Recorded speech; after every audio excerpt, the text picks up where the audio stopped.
Teman-teman, ini sebelum Cak Yus memimpin diskusi Rahmatan lil Alamin, ini ada pengumuman dari Mas Helmi, tapi kisahnya seperti ini. Jadi tahun ini kita harus melakukan langkah-langkah yang memadat, ya, yang lebih berorientasi kepada jongko apa yang akan kita alami faltandur nafsu ma qaddamat lighad. Katakanlah perspektifnya itu kita menyiapkan segala sesuatu sampai masuk nanti 2024, 2025. Perspektif waktunya seperti itu jongkonya.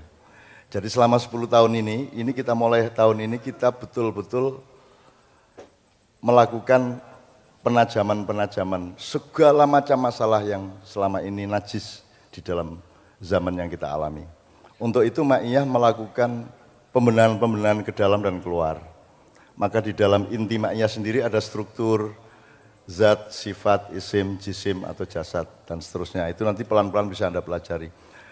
Tapi intinya seperti yang sudah disebut oleh teman-teman RMS maupun Pak Haryanto, ini Ma'iyah itu sedang menyiapkan kader-kader untuk menjalani satu zaman yang sama sekali baru. Dan Anda sejak sekarang sudah mulai wudhu, sudah mulai sholat, sudah mulai sholat pikiran, sholat hati Anda sudah mulai. Dan Anda, itu juga akan menyangkut karir Anda bersama. Tergantung kesiapanmu saiki.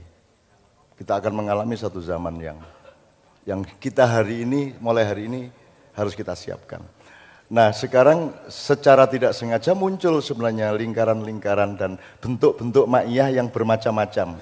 Jadi Ma'iyah bukan hanya mau copat syafaat, kenduri cinta, gampang syafaat, tapi ada berbagai macam formula, ada berbagai macam ekspresi, ada berbagai macam nuansa, bahkan ada berbagai macam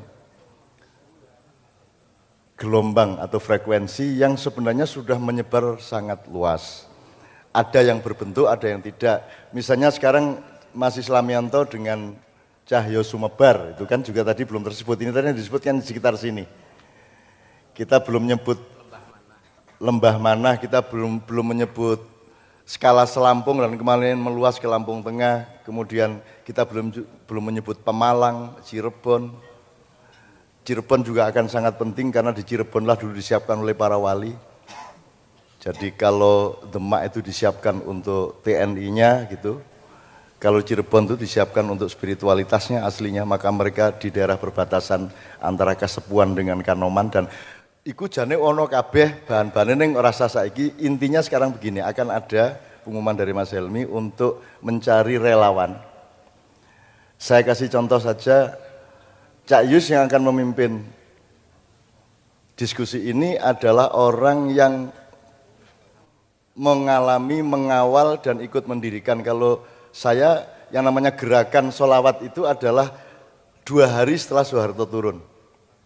Nah itu yang mencetuskan Cak Dil sama Cak Yus yang menjalankan kita sholawatan kemana-mana. Ketika tidak ada orang berani sholawatan, ketika tidak ada orang bangga terhadap sholawatan, mereka malu kepada sholawat. Pasca Pembuati ya. Jadi setelah local wisdom kita nasionalisasikan, kemudian sholawat kita sebarkan kemana-mana. Sebagaimana Anda tidak pernah mempelajari bahwa sekarang jilbab ini bisa dikatakan 50-50 atau mungkin sudah lebih banyak orang berjilbab daripada yang tidak berjilbab. Sekarang ini. Lebih banyak ya. 60%. Mungkin 70%. Harap Anda tahu ketika kita bikin lautan jilbab, itu yang berjilbab tidak ada 0,01%. Kita bikin lautan jilbab, pokoknya nekat, ono segoro jilbab iki selet menahi. Dan saya keliling kemana-mana dengan Cak Yus untuk melawan perusahaan-perusahaan, kantor pemerintahan, apapun saja yang melarang jilbab. Itu sampai ke Sulawesi, saya kemana-mana, kita ke pengadilan dan seterusnya. Dan saya kemudian pada saat itu nulis teks drama Lautan Jilbab. Nek ngomong lautan, jadi kalau tahun 80-an awal tuh ya lucu kok lautan, mau siji loro angel kok. Tapi kene wani ngomong lautan, jane iki aku ya ora nekat ora piye, jane mbuh pokoke judulnya ngono kuwi gitu. Dan Allah mengabulkan jilbab itu sekarang menjadi lautan. Ora ketang di tengah lautan ki ana uwuh-uwuh, ana mudorot-mudorot. Le gonceng ya iso mbolongi geger ya toh. Ya melidit, ya kene jilbaban kene ora, ya wah jan padahal sing menarik kuwi sing kudune dijilbabi kuwi nek sirahe kan rapet yang menarik gitu kan. Ya apa itu sifat kebudayaan yang diciptakan Allah memang begitu. Tidak semua harus mutiara, ada batu, ada uwuh, ada macam-macam gitu ya. Anda harus mempelajari secara komprehensif, maka udkhulu fisilmi kafah. Dan kafah itu belum didisertasikan oleh siapapun saja. Kafah itu sebenarnya satu komprehensi. Kalau komprehensi, keutuhan yang komprehensif. Komprehensif berarti ada multidimensi, ada multifenomena, ya, yang bisa kita rangkum menjadi sebuah entitas. Sebagaimana alhamdulillah Ma'iyah ini apa saja masukin ke sini akan kita jadikan manfaat, akan jadikan kemaslahatan. Kan sudah terbukti seperti itu sampai ini tadi. Oke. Nah, Cak Yus ini kalau Anda pernah mendengar Pak Harto ngomong, kata sahabat saya tadi, saya dinasehati bahwa ora dadi presiden, ora paten gitu ya. Nah, ketika saya ngomongin Pak Harto itu yang nunggu di luar Cak Yus ini. Jadi semua yang saya lakukan selama reformasi yang tidak diingat orang lagi dan tidak pernah diriset dan tidak pernah orang mempertanyakan, seolah-olah reformasi itu pelakunya adalah yang sekarang berkuasa, kan begitu. Mereka semua dulu itu tiarap dan mereka semua itu pengikut Soeharto. Orang yang sekarang demo-demo seolah-olah anti Orde Baru, mereka adalah orang-orang yang makan dari uang Orde Baru. Jadi dunia ini isinya adalah kepalsuan-kepalsuan. Teman-teman sekalian, nah Anda tidak boleh, manusia akan hancur hidupnya kalau dia meletakkan kepalsuan itu sebagai kebenaran. Untuk itu, Cak Yus biar nambah sedikit sejumlah pengalaman tentang terutama misalnya Pak Harto, reformasi segala macam. Kalau Anda ngomong Trisakti, saya sama Cak Yus selama peristiwa Trisakti saya ada di situ. 3 hari yasinannya saya, tahlilannya. 7 harinya korban Trisakti, saya yang juga yasinan, tapi tidak pernah ada orang mencatat. Aku iki pokoke nasib iki ning ndi ra ketok. Jadi saya yasinan, tahlilan, teman saya yang namanya Hamid Jabar meninggal dunia. Itu saya ndodok udan-udan ki aku karo tahlilan. Yo aja ngarani aku NU. Ming mergo aku tahlilan sebab sadurunge NU ana kuwi wis ana tahlilan. Ya Pak Musamil tolong diinget itu. Tolong diingetin gitu loh. Tahlilan kuwi lak ming la ilaha illallah, cuman kita perpanjang dengan ayat-ayat inti dari Allah kemudian dengan syair-syair yang terbaik kan gitu. Itu ijtihad lah gitu. Nah aku ndodok tahlilan itu udan-udan setelah dikuburkan. Terus aku diteleponi saka Padang karena Hamid Jabar Padang, Medan kabeh iki telepon, "Cak, kok enggak datang ke pemakamannya Hamid Jabar?" Ngono kuwi. Soalnya di koran yang keluar itu ndak ada saya. Lah aku iki sing ndodok udan-udan isih. La ilaha illallah ini ditelepon kok ora teko. Piye mosok aku arep misuh tengah-tengah tahlilan gitu. Nah, kan begitu. Itu contoh saja. Nah, saya tidak mengatakan saya akan menagih sejarah, tidak. Tapi zalim orang yang tidak mengakui A adalah A. Dan Anda akan hancur kalau Anda tidak mengenal ibumu, bapakmu, dan riwayat asal-usulmu. Demikian juga semua orang yang sekarang korupsi dan menikmati reformasi, kalau dia khianat terhadap kebenaran apa yang terjadi pada tahun 1998 itu, Anda akan kena.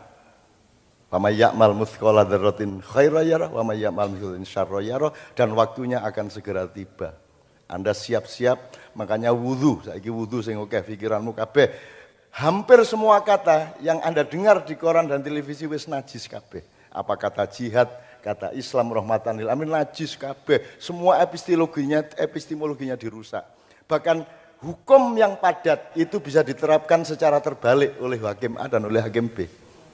Jadi sudah tidak ada jane mung ora wudhu tok kuwi wis najis munggo wis kudu adus anu kuwi. Adus wedi pisan kuwi.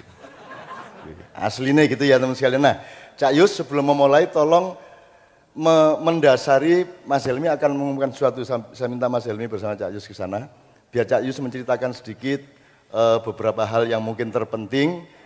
Karena Cak Yus ini sudah lama tidak aktif di Ma'iyah meskipun aktif hanya di Jombang gitu ya. Tapi dia tidak sampai pernah ke sini. Tapi kalau Anda ngomong gerakan sholawat, pendirian Ma'iyah, Tombo Hati, Kiai Kanjeng kemana-mana. Kalau sekarang Zaki yang ngurusi dulu di era itu Cak Yus. Monggo Cak Yus. Bismillahirrahmanirrahim. Assalamualaikum warahmatullahi wabarakatuh. Alhamdulillah bisa silaturahmi malam ini dengan teman-teman. Saya hanya ingin menambahkan beberapa hal bahwa ada seorang tokoh di Turki namanya Said Nursi. Said itu kemudian disebut Badiüzzaman kalau nggak salah ya, yang mengharumkan bangsa waktu di sana. Itu punya artikel kira-kira sekitar 33.000. Tetapi jejaknya hampir sulit dicari. Karena tidak banyak yang menulis tentang beliau. Saya bayangkan kalau gagasan Mas Helmi dan teman-teman Progres ini menulis yang nanti akan diumumkan, itu adalah menjawab bahwa tidak boleh lagi ada kejadian kelak anak cucu kita akan sulit mencari data tentang gerakan Ma'iyah di mana-mana yang sudah dilakukan. Tiba-tiba hilang begitu saja tanpa tercatat oleh sejarah. Ini yang menjadi catatan mungkin Mas Helmi pertama ya. Kenapa? Karena seperti contoh Said Nursi di Turki itu sangat sulit dicari datanya, meskipun ada tapi tidak banyak. Padahal dia tokoh hebat dan luar biasa, gerakannya luar biasa, ditahan sampai bertahun-tahun juga terus menulis. Tetapi karena tidak ada tim waktu itu ya yang bisa membantu menuliskan sejarah perjuangannya, sehingga yang terjadi adalah kehilangan sejarah. Padahal setiap tokoh itu punya berjasa pada zamannya, dan zaman itu akan melahirkan seperti kita tadi bahas dengan Mas Umbu ya, tentang Mas Umbu. Maka sebelum saya melanjutkan, Mas Helmi akan mengumumkan, saya menjadi saksi hari kejadian kerusuhan pertama di Jakarta, dibakar di mana-mana. Saya sama Cak Nun keliling kemana-mana bawa mobil sama seorang supir. Di belakang mobil kita adalah air putih aqua dan karpet gulungan. Sehingga berkali-kali dicegat oleh tentara, tokoh tidak selawatan. Jadi tentara banyak di mana-mana, nggak ada mobil. Mobil sedikit sekali di Jakarta waktu itu, hanya sedikit mobil. Bahkan saya pernah jalan kaki juga dari Cipinang ke Kelapa Gading, itu juga dalam kondisi semua sedang terbakar di mana-mana. Kerusuhan 98 itu. Saya sama Cak Nun dan teman-teman Cak Til waktu itu kemudian mendirikan Hamas namanya, Himpunan Masyarakat Selawat. Hamas ini kemudian melahirkan gerakan selawat dari kampung ke kampung. Yang waktu itu orang sudah bicara aja di TV. Tapi puncaknya sebenarnya tidak. Awalnya adalah pertemuan di rumahnya Cak Nun di Kelapa Gading ketika para tokoh ini ingin berkumpul. Bagaimana berkumpul, datang ke rumah Gus Dur waktu itu sakit dan seterusnya. Tapi ternyata tidak terjadi peristiwa itu karena ada tokoh yang mengkhianati sehingga tidak terjadi pertemuan itu. Sehingga Cak Nun memilih, gak mikir negara, ayo keliling aja selawatan. Cak Til yang punya ide selawatan. Kami keliling dari kampung-kampung, di Perak, di Priok, di Jakarta, keliling di kampung-kampung semua menemani rakyat kecil, dialog kecil. 100 orang, 200 orang, kemudian berkembang beberapa bulan kemudian kami membawa mini Kiai Kanjeng ya Pak Joko ya. Pak Joko, Pak mini Kanjeng, Pak Joko, Pak Novi, Pak Bobit sama Pak Bayu, 4 orang ya. Ayo 5 orang, hanya 5 orang itu keliling. Kenapa kok hanya 5 orang kok enggak tim? Ya enggak kuat katanya gue wong 5, wong akeh. Ya 5 itu iso nih. Udah 5 orang itu keliling kemana-mana ke kampung-kampung di Jakarta untuk menemani masyarakat yang sedang terluka, yang sedang ini untuk berdialog. Cak Nun membutuhkan teman-teman Kiai Kanjeng karena bisa menyatukan, menghidupkan suasana dan menyatukan dialog setiap malamnya kita keliling dari kampung ke kampung. Jangan mikir honor waktu itu. Bisa budal nang Jakarta wis lumayan. Pak Novi berangkat ke Jakarta saja sudah lumayan, Pak Joko berangkat ke Jakarta. Itu kita lakukan sampai cukup lama di Jakarta. Sampai kami kemana-mana dengan mini Kiai Kanjeng, belum mampu membawa Kiai Kanjeng lengkap. Teman-teman sekalian, yang ingin saya tambahkan lagi adalah bahwa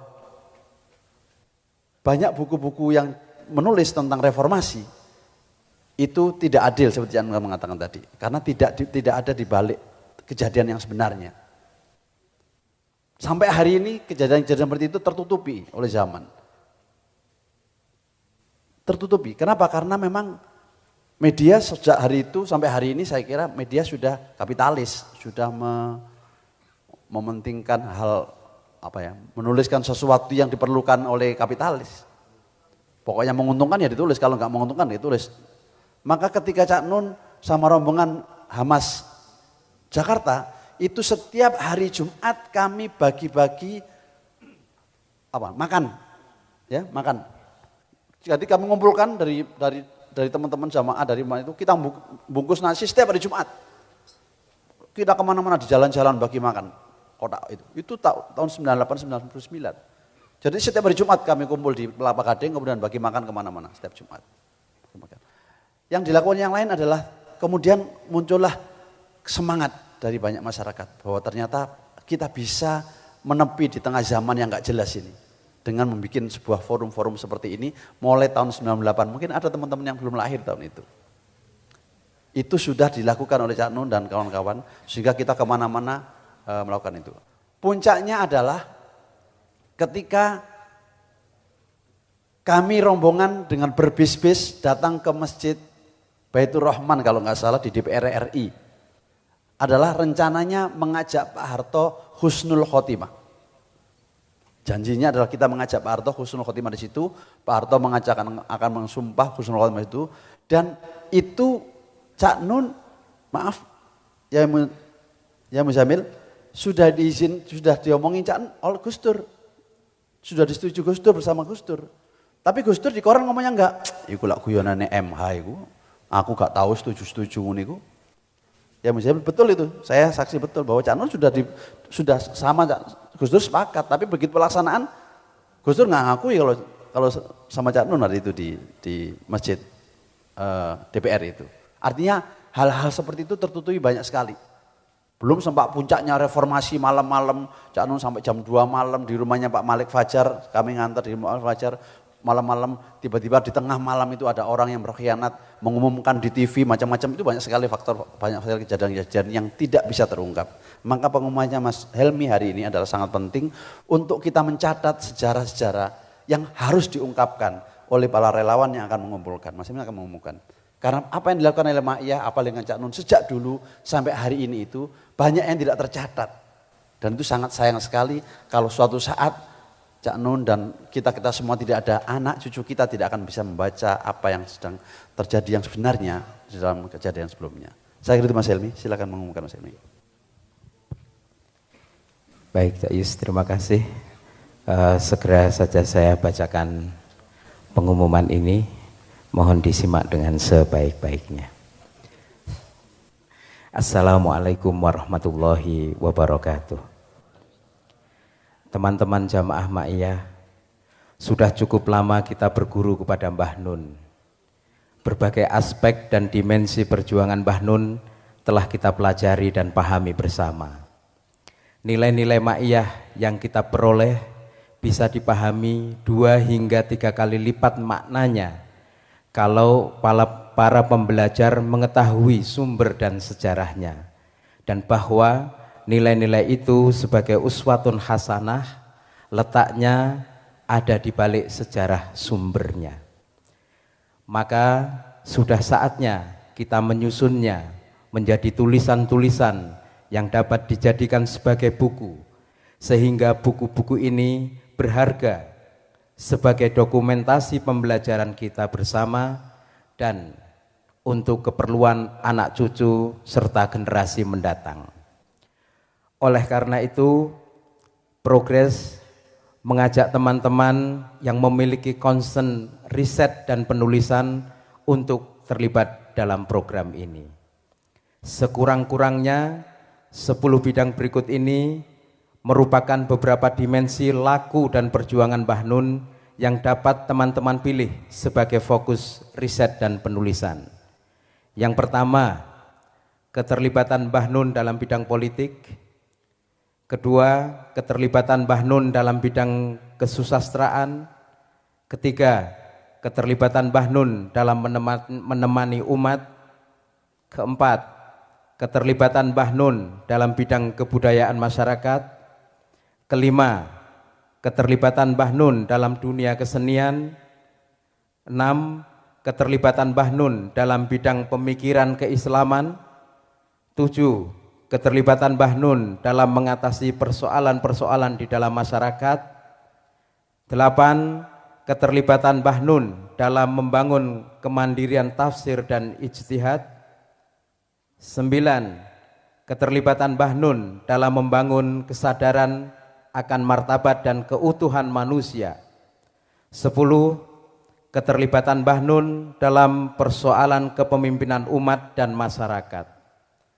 10 bidang ini masih bisa kita tambah dengan bidang-bidang yang lain seperti pendidikan, ekonomi, kesehatan, dan bidang-bidang lain yang mungkin teman-teman temui di dalam proses pembelajaran selama ini.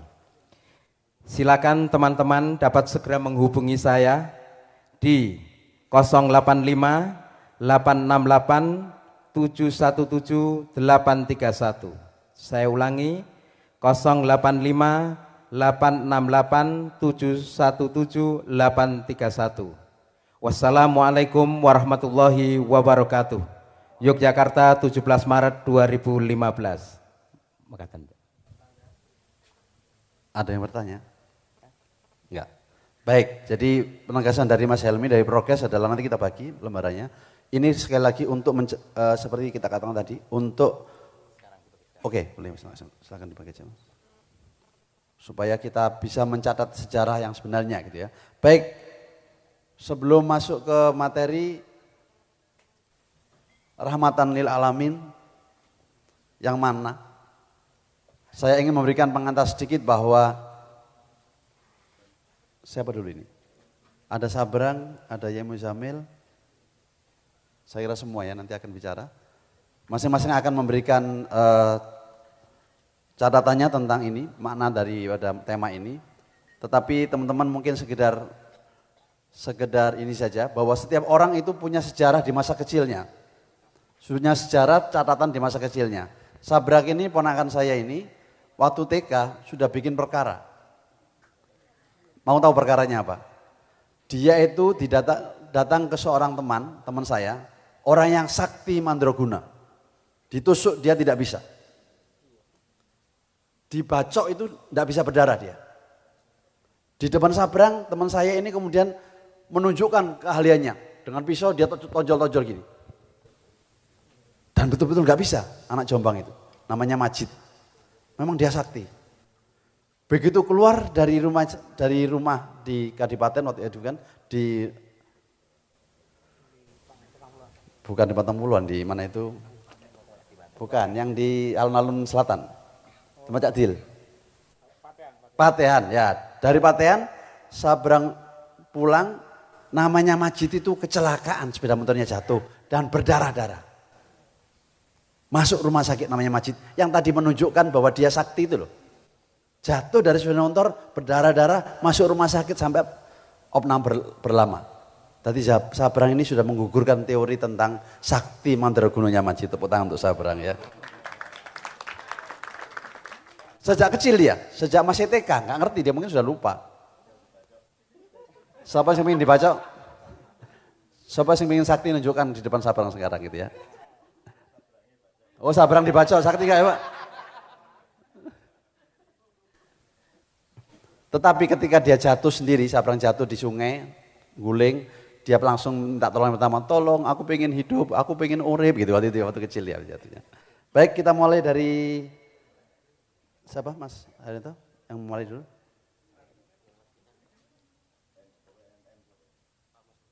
Pak Mustafa dulu ya, tentang ini.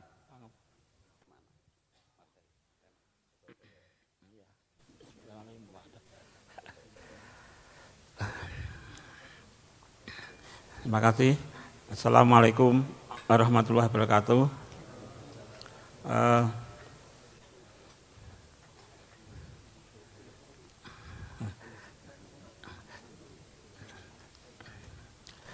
Ini saya teori ini sih. Tentunya dulu ketika mengapa ayatnya berdiri itu kan juga itu manganunya tagline-nya udah tagline. Tapi Islam rahmatan lil alamin itu memang sudah awal kita ingin, karena melihat sekarang orang mempraktikkan Islam itu kok hanya Islam lil Islam, Islam lil Muhammadiyah, Islam lil apa, Islam lil anal dan sebagainya itu kan. Nah, kemudian kita melakukan pengkajian itu ada 8 tafsir dari Rahmatil Alamin. Nah, salah satunya itu 8 itu terangkai kesesuaian adalah Islam itu sangat berorientasi kepada kebajikan. Nah, maka kemudian ketika Anon berpesan apa kita ingin membahas jihad dengan syahid, itu hari NM berpikir ini jihad itu kudu dikancani secara fungsional, yaitu kita melakukan kajian bahwa ada hubungan yang relasional antara jihad, istihad dan mujahadah. Itu memang satu paket. Tidak boleh dipisah-pisahkan. Karena kalau dipisahkan jadi bahaya. Itu artinya apa itu? Ya, dengan menggabungkan jihad, istihad, mujahadah itu maka fungsi Rahmatil Alamin menjadi nyata. Karena jihad, istihad, mujahadah itu aslinya kan dari kata bersuku-suku, yang satu material, yang satu spiritual, yang satu intelektual. Itu artinya itu arah orientasinya itu. Nah, kemudian jadi hubungannya adalah ya menurut kita itu sangat dialektis dan fungsional hubungan antara tiga-tiganya itu, sehingga kita mengartikan ijtihad itu juga dalam rangka jihad dalam bersungguh-sungguh adalah ketika orang dengan bersungguh-sungguh melakukan sesuatu sampai ke tingkat keahlian meningkat ke tingkat otoritas. Nah, itu artinya itu kemampuan untuk ikut untuk otoritas. Nah, itu. Tapi semua itu harus punya nilai orientasi diarahkan pada pengabdian, maka ada mujahadahnya. Jadi itu cara kita berpikir seperti itu. Jadi dengan demikian langsung ini akan terjadi. Dan sebagainya itu kita membuka pintu-pintu seperti itu. Bahwa sekarang ini kan orang berjatuh mengucapkan takbir tapi orang mati kotake. Takbir kan harus dilandasi dengan subhanallah, alhamdulillah, la ilaha illallah, baru Allahu akbar. Nek sudah kesadaran subhanallah, alhamdulillah, la ilaha illallah, Allahu akbarnya itu kalau tenanan dengan ketika itu akan sampai kepada kemampuan untuk kun fayakun tadi. Allahu akbar itu tenanan kun fayakun. Nek subhanallah Allahu akbar tanpa apa? Tanpa subhanallah, alhamdulillah, la ilaha illallah, Allahu akbar meng artifisial. Itu dikepuk ya cerdas itu. Bisa bocor, tapi subhanallah, alhamdulillah, Allahu akbar tenanan, Allahu akbar mandi tenan, bisa kun fayakun, artinya itu seperti itu yang jadi itu apapun yang diinginkan. Jadi itu anunya itu mungkin ya bingung ke wong kita mikir mungkin berbulan-bulan nih sebulan apa intinya itu apa yang ngalamin itu adalah sebuah pintu kesadaran Islam ini wujudnya jika wong akeh kebaikannya juga keindahannya, bahkan juga kebenarannya untuk wong akeh, untuk kesemestaan. Karena tanpa itu kita urip menjadi apa? Menjadi sangat sempit. Apapun yang ingin kita sampaikan.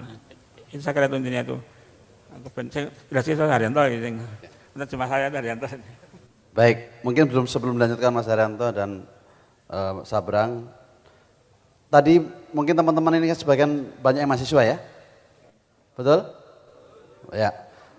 Hari ini ditujukan oleh Cak Nun yang bikin rundown acara, logikanya terbalik. Kenapa terbalik? Seharusnya tadi landasan teorinya dulu kalau menurut ilmiah, kemudian dicarikan studi kasusnya. Tapi apa yang terjadi hari ini adalah studi kasusnya dulu tentang rahmatan alamin dengan umbu dan contohnya tadi, baru kemudian sekarang teman-teman ini memberikan landasannya. Maka teman-teman sebenarnya tidak terlalu sulit untuk menerjemahkan rahmatan alamin kalau mengikuti sejak awal. garisnya tadi apa yang disampaikan tentang konsep apa yang dilakukan oleh Mas Umbulan Duparanggi dan seluruh murid-muridnya, dan itu adalah contoh konkret jihad, contoh konkret rahmatan lil alamin seperti yang Mas Mustafa yang tulis tahun 99 Mas Mustafa ya. Mau dibacakan sebentar ya? Oke. Ini saya sudah dulu ketika tahun 99 kita ada mayah pertama kali di sini, saya sudah bayangkan ada gerak rahmatan lil alamin. Ini saya beri judul puisinya itu Kasihan Emmanuel Najib. Itu saya sudah ngereito itu. Ngereito sudah merasakan itu. Ini menanam lebih penting ketimbang menebang. Rahmatan lil alamin toh. Menyuburkan tanah lebih penting daripada ketimbang mencuri. Memberikan cahaya lebih penting ketimbang membakar kata. Menyalami lebih penting ketimbang menembaki, dan menangis lebih penting ketimbang mabuk berkepanjangan. Itulah rahmatan lil alamin itu. Jadi nanam lebih penting daripada menebang. Itu.